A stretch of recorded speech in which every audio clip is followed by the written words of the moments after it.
Admar po ito, no? Bilang pinuno po ng kilusang pagbabago ng Pilipinas, sa assessment niyo po, meron na ba tayong pagbabago o magandang direksyon? Ano na yung tahak ng direksyon ng ating bansa sa kasalukuyan po?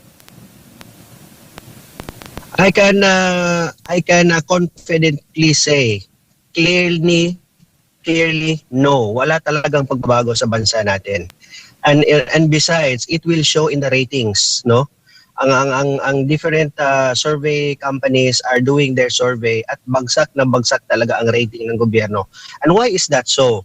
Kasi nga nakikita ng mga ordinaryong mga kababayan natin itong talamak na korupsyon na nangyayari. And it seems like itong gobyerno natin ngayon ay manhid, no? Hindi sila nakikinig sa loobin ng mga ordinaryong mamamayan. They are trying to turn a deaf ear sa mga reklamo. Parang wala lang sa kanila, no? Pakapala na lang talaga ng mukha ang ginagawa ngayon.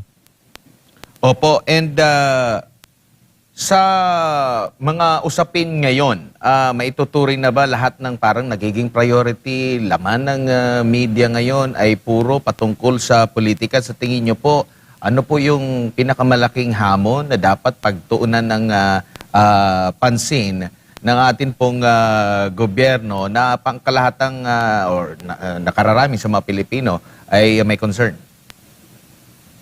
Yeah, number one, let's start with dapat ituloy nila ang investigation ng flood control project. Itong problema ng korupsyon dito sa flood control project. Nasimulan na ito eh.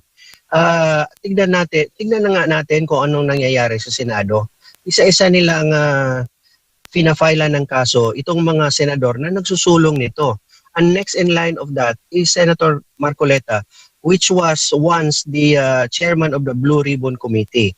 Itong mga brave Marines natin, 22 brave Marines are ready. Naka-ready lang talaga sila to speak the truth and to ihayag itong lahat ng mga hawak nilang mga ebidensya. But why is it that government right now is trying to stifle, no? Pinipigilan nila na mailabas ang katotohanan. So let's start with that first, no? Ipagpatuloy natin itong mga investigasyon na dapat maganap. At pangalawa, kailangan makinig ang gobyerno sa galit at sa sentimiento ng taong bayan.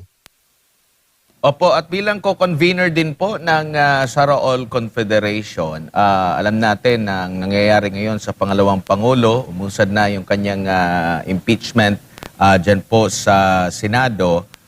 Pero sa ground po, sa mga nakakausap niyo po, kamusta po ang suporta ng taong bayan? Napapansin niyo ba na parang naniniwala na sila dito sa mga akusasyon ng pangalawang Pangulo o mas the more sila na talagang nagpahayag ng suporta dahil nagigipit o ginigipit ang pangalawang Pangulo? Lalong lumalakas ang suporta ng mga tao sa ginagawa ng gobyerno ng panggigipit dito sa ating mahal na Vice President Sara Duterte, no?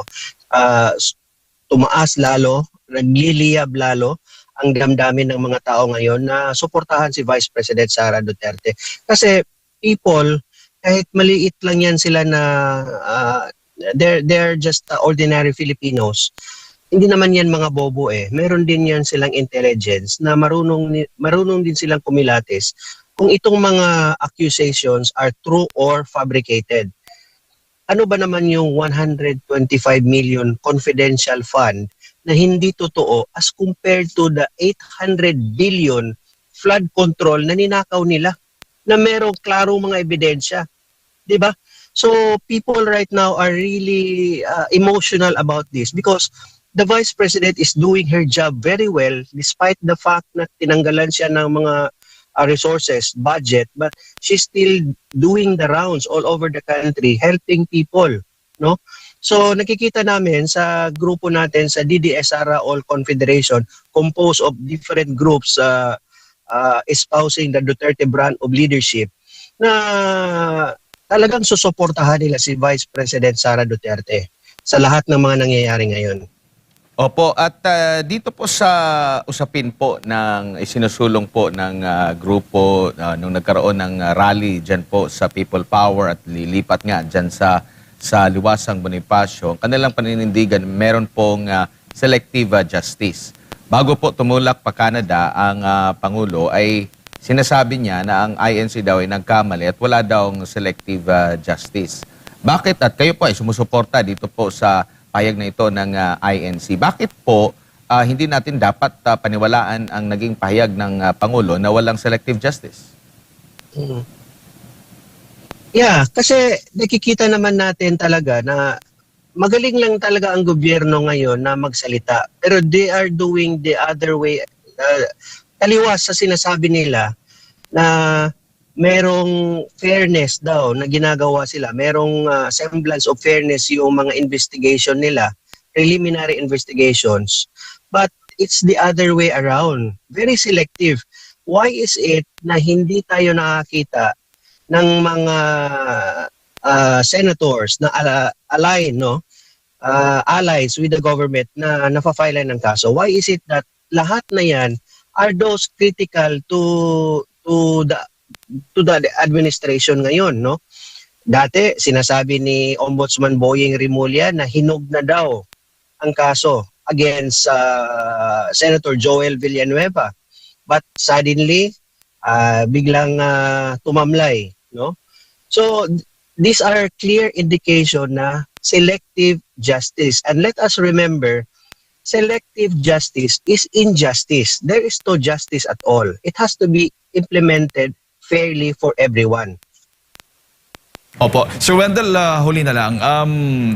Ang pamunuan ho ba ng INC ay may specific na instructions po sa mga iba't ibang grupo tulad po ninyo na dadalo o makikiisa na dapat ay may certain statement lamang o panawagan na dapat isigaw po ninyo? Meron bang ganon? May limitation ho ba yung inyong panawagan? O hinahayaan po kayo yung iba't ibang grupo na hindi po kaanib ng INC na magsalita kung ano, maglabas po ng kanilang saloobin kung ano man? Yeah, no, I would like to take this opportunity to really commend and thank our brothers and sisters sa Iglesia ni Cristo, no, sa INC. Kasi sobra talaga nilang, they're very professional. They're very, shall I say, lenient, no? Everybody is welcome actually to participate as long as we do our voicing out our concern in a peaceful manner, no? So diyan pa lang pinapasalamatan talaga natin ng malaki itong mga kapatid natin sa Iglesia ni Cristo for allowing all groups. It's just not only Iglesia ni Cristo that is in Liwasan Bonifacio right now, but different groups, different religious groups are here, no? And so if I may add, no, ako po